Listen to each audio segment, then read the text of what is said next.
omubaka amanyiddwa nga Mathias Mpuuga onono nga yakulya oludda oluvuganya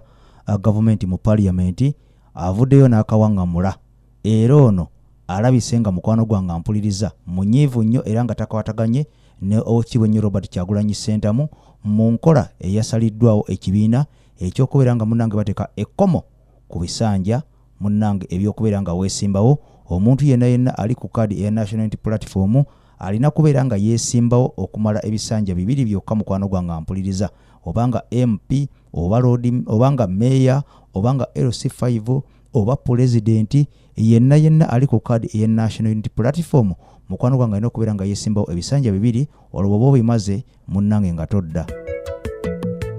Wabula mukwano gwange ampuliriza kino kizaalidde abantu abamu ebitukula era bayombedde ddala ne bagamba tebayinza kubeera nga bakikiza kikafuuwe nga kuno kuliko n'omukulu amanyiddwa nga Mathias Mpuuga omu ku bavuddeyo munnange n'abeera nga ebintu bino abikubira ddala tteke n'agamba nti abakulu baasazeewo era navuddeyo n'agamba nti banneebuuzaako naye nga wadde banneebuuzaako nabo amagezi gange nga nze ng'omuntu naye ng'okusalawo si kwange wabula ekyasalwawo kibi nnyo yakivumiridde nono n'alaga nti n'omunnange teyakyagadde era n'agamba nti ye teyakwataganye na bakama be abaasazeewo ensonga eno munnange ey'ebisanja ebibiri wabula njagala tukimanye mukwano gwange ampuliriza nti ebisanja ebibiri tebikwata muntu yenna yeesimbyewo ku luno ebisanja bino ebiri genda kubeera nga bitandika omwaka 2026 kitegeeza omuntu bwe yeesimbawo omwaka 2026 ono agenda kuba takkirizibwa kuddamu agenda kuba yeesimbawo 2026 addemu yeesimbawo 2031 ate munnange ekisanja kye 2031 bwe kiggwako oyo aba tadda wabula kino bangi bakikubyemu ebituli ne bategeeza nti nno munnange kigenda kuleetera ekibiina okubeera nga kyawulwamu era nga munnange kireetera ekibiina okubeera nga kifiirwa abantu abalina experience mu byobufuzi kino kividdemu ddala olutalo olw'amaanyi wakati w'abo bamembers naddala bamembers of parliament abatakkiriziganya na kino abo abaagala okubeera nga munnange beekuumira mu kifo ekyo obutakivaamu bagambye nti ekibiina kigenda kufiirwa abantu ab'omuzinzi naddala abo abakulu mu politics ababeera balina experience mu bukulembeze era wano baviddeyo abamu ne bawabula ne bagamba nti ekibiina kyasalawo naye oba oliawo kyasalawo mu bukyamu kyali kino okubeera nga munnange kisooka okubeera nga kiddamu ne kyekenneenya nnyo ensonga eno era okusinziira ku Mathias Mpuuga ono ng'akiikirira abantu baali mu nnyendo e Masaka mukwano gwange ampuliriza okusalawo kuno okwakoleddwa munnange ekibiina ono yabadde tali mu ggwanga Uganda yabadde ali mu ggwanga erya America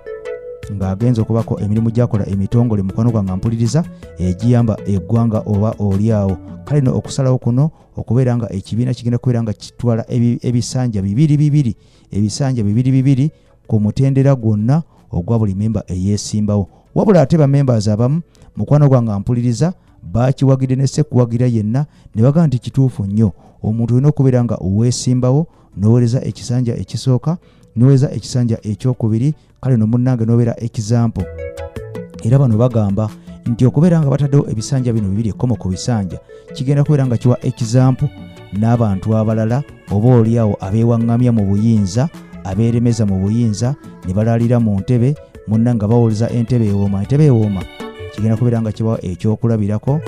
era babayigireko oba oliawo basobole okubeera nga nabo bakyusaamu kubanga bannayuganda bangi abandyagadde okubeera nga baweereza munnange ensi yaabwe naye oba oliawo olw'abantu abamu abeesiba mu buyinza ne balemeramu ne balaalira omwo nga balinga basibamu ne supagulu balemesa ebirowoozo ebipya balemesa bannayuganda abalina ideas empya n'emikisa gya bannayuganda baliweereza munnange mu mpeereza ennungi oba oliawo so kale omuntu waweereza n'aweereza emyaka 10 bye bisanja bibiri oba oliawo kyabaweereza kiba kimala alina okubeera nga addako ebbali n'abalala munnange ne basobola okubeera nga baweereza bannayuganda oba oliawo ne babawa ekipya ono kyaba munnange tasobodde kubeera nga abawa kale gwe munnange akala okubeera nga osiba enviri nga za dreads nkusaba n'obuwombeefu kuba ku namba y'essimu eyo eri ku screen yo oba teekako WhatsApp message munnange bajja kubeera nga bakuddamu bw'ayagala nakyo dreads bw'ayagala dreads ez'emigwa oli mwami oba oli mukyala ne bw'aba mwana muto bamukolako ate bagamba nti ennamba yo ogifunye ku AKTV otimbe gaggadde mukwano gwange ampuliriza bagenda kusalyako ebitundu 5 ku buli 100 mukwano gwange ampuliriza ate ng'ekirungi kyabwe bano bali mobile bajja awo wooli ewaka we bakukolerako bajja awo wooli ku mulimo we bakukolerako bajja awo wooli ku dduuka lyo we bakukolerako gwe totambula wabula be bakusitukira mukwano gwange bakubire bawoleze message bajja kuddamu. Kale mukwano gwange mpuliriza ensasagge n'okubeera ng'okusika omugwa kukyagendera ddala mu maaso eri abo ababaka naddala ababaka ba parliament aba National Unity Platform abaagala okubeera nga beeremeza mu buyinza, abaagala okubeera nga tebaagala munnange kubeera nga bava mu parliament bakaayanidde ddala ne bakomba ne kwebaza eriibwa. Era kitegeezeddwa nti abantu abamu balina enteekateeka ez'okubeera nga baabulira ekibiina kino oba oliawo nga 2026 ayengedde ng'asembedde basobole okubeera nga beegatta ku bibiina ebirala ebinabawa omukisa oba omwaganya okubeera nga beesimbawo we baagalidde wonna n'okubeera nga tebalina kkomo ku bisanja n'okubeera nga munnange beetaaya nga bano balumiriza nti ekibiina ekya National Unity Platform kibataddeko amateeka mangi nnyo. Omubaka amanyiddwa nga Twaha Kagabo ono yavuddeyo n'ategeeza nti munnange tasobola kubeera nga akolera kibiina kyokka ye akolera abantu, era agamba nti okukolera abantu alina okubeera nga General Muhoozi Akaine Rugaba. Twaha Kagabo ono aze yeekolakola obusolosolo era okusinziira ku bantu bakiikirira ab'ekalungu munnange bagamba nti ono baamunaabira dda mu maaso ne bwali saaba ne bwali n'abaki nadda ewaabwe bano baamusuubiza tebalimuzza mu parliament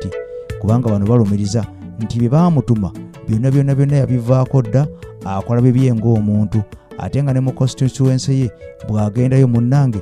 kitegeeza nti bw'agenda mu constituency ye ono amawulire gaabwa tegakwatagana ku kibiina gage yekka ng'omuntu era munnange ono bagamba nti endowooza zaabwe yazivaako dda alina endowooza ye nga omuntu era naye alumiriza naga nti okuweereza abantu be alina okubeera nga yeegatta n'abantu abali mu gavumenti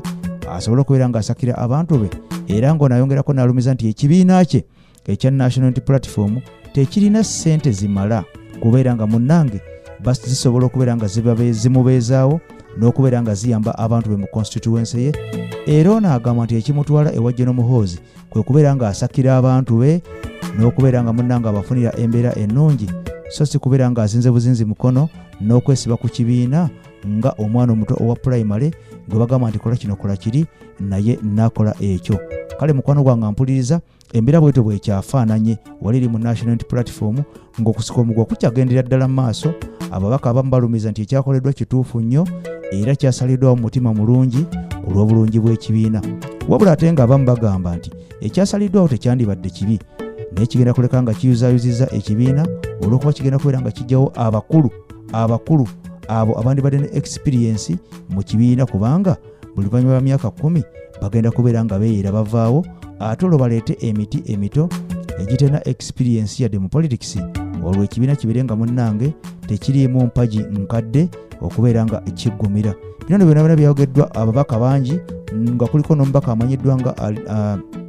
Dr. Abedi Bwanika ow'Ekimanya munnange ono ye mumumanyi yavuddeyo n'akubira ddala ebituli n'ayagala n'okuyomba n'agamba nti ye tayinza kubeera nga ali mu politics eyo ow'ekyana ekito naye mukwano gwange saagala weerabire omusajja ono y'omu ku basajja abasookera ddala okubeera nga beesimba ku General Kaguta Museveni mu kalulu k'obwa pulezidenti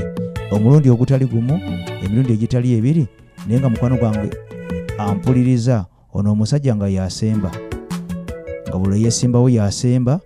naye ate nga yasooka ekkololo okubeera nga ayozayoza General Kaguta Museveni okubeera nga awangudde akalulu k'obwa pulezidenti. Banne gye babeerera mu makooti ba Dr. Kizza Besigye n'abalala nga bagenze okulopa nti babbiddwa obululu bwabwe munnange ono aba yayambadde dda amasuuti